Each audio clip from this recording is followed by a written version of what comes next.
little one. A little bluegill, I think. I think it's a bluegill. Big old bluegill. Yes, sir. Hey, folks. Roland Martin here. Today I'm going to show you a few things about fly rod fishing. And this is just a little bluegill, but there's some big bass to be caught as well. We're using popping bugs, and what this is a little B.A.S. popper. I've tied my own leader, and this is a special Bass Pro Shop 8-weight rod with a 9-weight line on it, by the way. And I'll show you a little bit about how I'm casting and kind of the technique I'm using for fly fishing. Okay, that was pretty good. I'm just working these edges. Pretty cool deal, huh? Okay, right to the edge. Let the popping bug just sit there for a few seconds. Kind of pop it. See what happens. Oops, one hit it. Little one. That was probably a little bluegill. But there's some big bass in here too. You know, I wouldn't mind getting a 5 or 6 or 7 pound bass because they're here.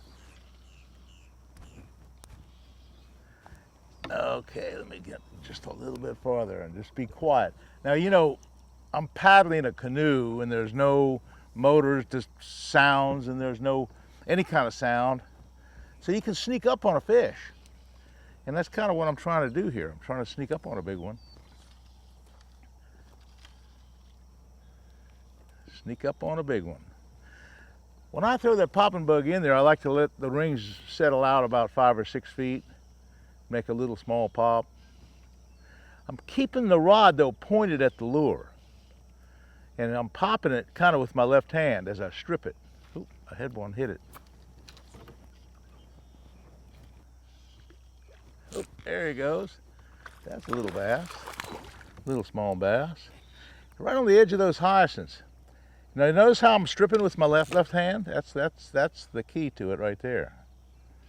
Key to it right there. Okay. Almost looks like a smallmouth.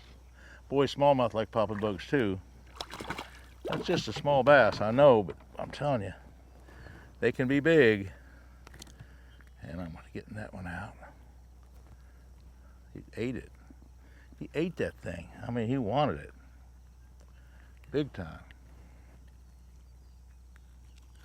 There we go. He'd be all right. Okay. Now, I'm going to straighten my leader out. What I've done, I've tied this my own leader up, and this happens to be a 14-pound test line here, and then this section in the center of the leader, that's done with the double uni knot. It's 30-pound line, and I come out at the end here, and it's 50-pound line, and the 50-pound line helps it stay. It helps it roll over.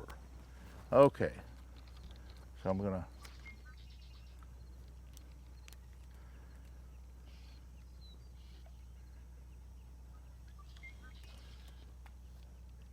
working as close to the weeds is sometime a big deal. We'll find out. There's all kind of things that hit a popping bug. The garfish, there's a lot of garfish in here and they'll bite it. The alligators will bite it. The bass and the bluegills will bite it. The mudfish will bite it. You don't know what you're going to catch. Okay, boys and girls. Fly fishing for bass and bluegill. Popping bug fishing, that's so much fun. I tell you what, fly fishing is just a challenge. It is so cool. It's just one-on-one. It's a really, really cool sport. Now, there's better ways to catch fish. I could take a plastic worm and work these shorelines with a Cinco and probably catch more fish. But, you know, the fly fishing is just a lot of fun. You can get a real accurate cast right to the shoreline, and the visual action of watching that bass or that bluegill come up and grab that little popping bug, that's a pretty cool deal. Okay, I got some really nice popping bugs here. One of the more famous fly fishermen in the world is Dave Whitlock.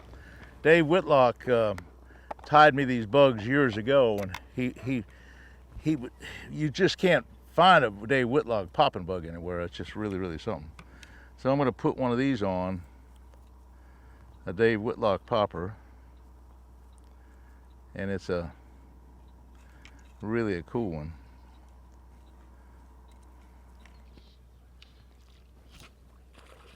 Oh boy, do I have a good one. I got a good one now. I got a good one. I got a good one. I got a good one. I got a good one. I got a good one. I got a good one. Oh man, wow.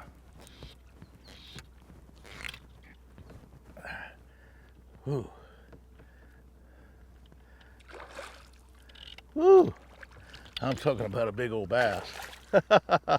That's what we're talking about, folks. That's what we're talking about. That's what popping bug fishing is all about. Big old 5 and 6 pound bass. Woo! Wow. Ooh. Come on, bass. That's what it's about. That's the deal. He sucked it down. That was so cool. He just sucked it right down. Let me turn around a little bit. Yeah, that was a Dave Whitlock popping bug, and he really did a good job on this thing. And we got him right in the corner of the mouth. Oh boy, good solid deal. Good old 5 pound bass. What do you think, son? Woo! Let him go. That is what popping bug fishing is all about. Let me just show you what this is now. Okay, this is a hair bug tied out of deer hair by Dave Whitlock some 25 years ago. It was kind of cute. What I did, I knew that he didn't sell these things. He just makes them up for people. And so I sent him $100. I said, Dave, here's for your effort. I know you don't sell them much, but I mean, I'd like to have you go ahead and make me up some. So if you can, just make me up some. He sent me like 100 of them for like $100. It was just an amazing amount of popping bugs for just next to nothing. And I got them for like $1 a piece. A lot of them you could see had been used before. And okay, what I'm doing here, that was so cool. That was just perfectly cool. That was so cool. I want to stay out of this hydrilla, because what happens when they get in this hydrilla, it's curtains. They can get off pretty easy. So I'm going to back away from the hydrilla. There's a point of hydrilla right here. And I get out to open water, and he hit on the edge. That last bass was on the edge of the open water, right, and I hooked him in the open water, but he went into the hydrilla. Okay, let me just get all this squared away here, and he was right off that point.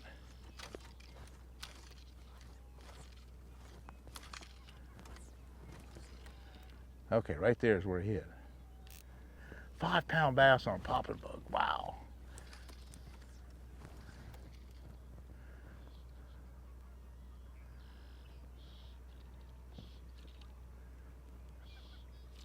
Oh, there's another one.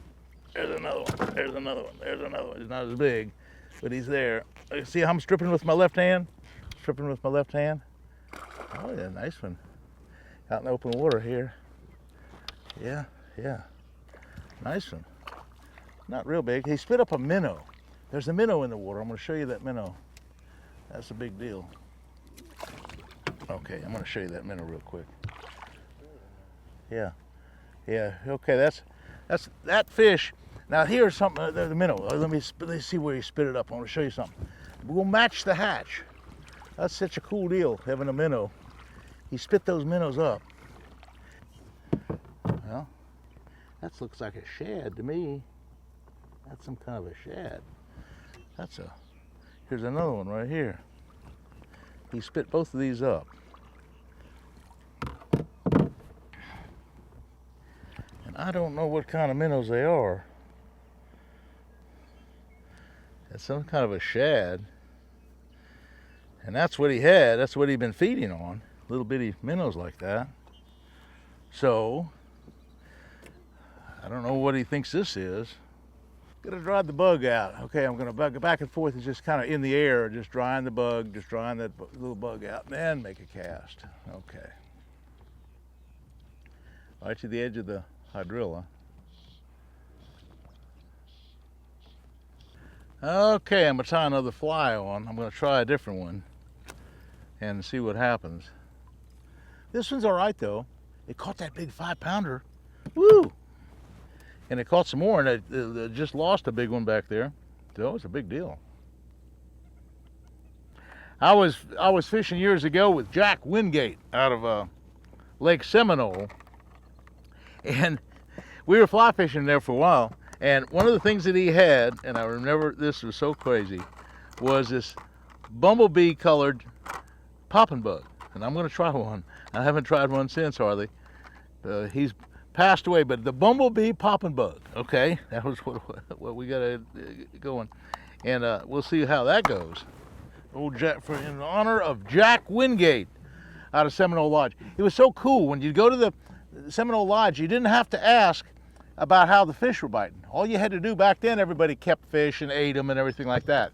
All you had to do when you went to Wingate's place was go to the fish cleaning table and look in the garbage cans, and you'd see whether they were catching fish or not. They'd have them all piled up and cleaned and everything else.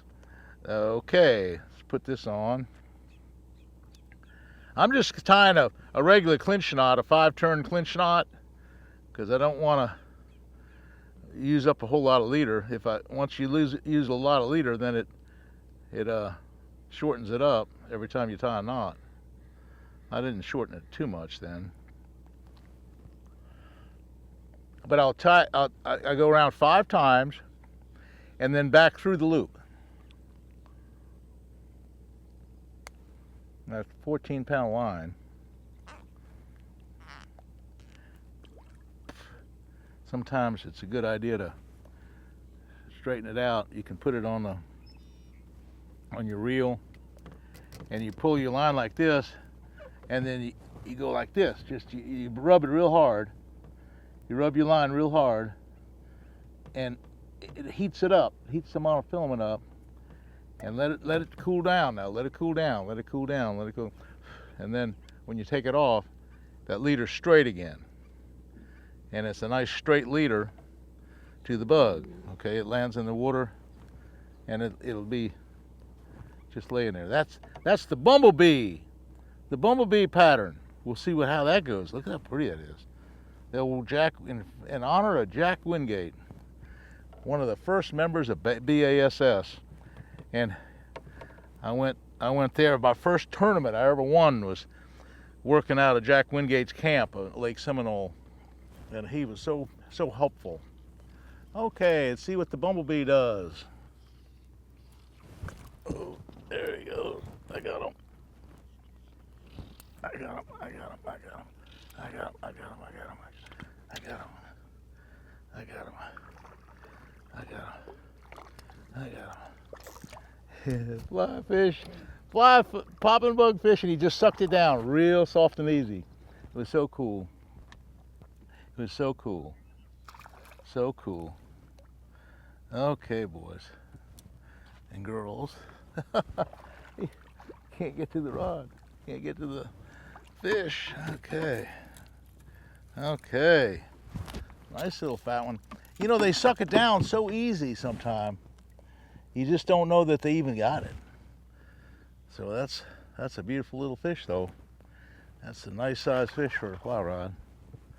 But like you saw me catch a big one, those 5 and 6 and 7 pounders can hit it too.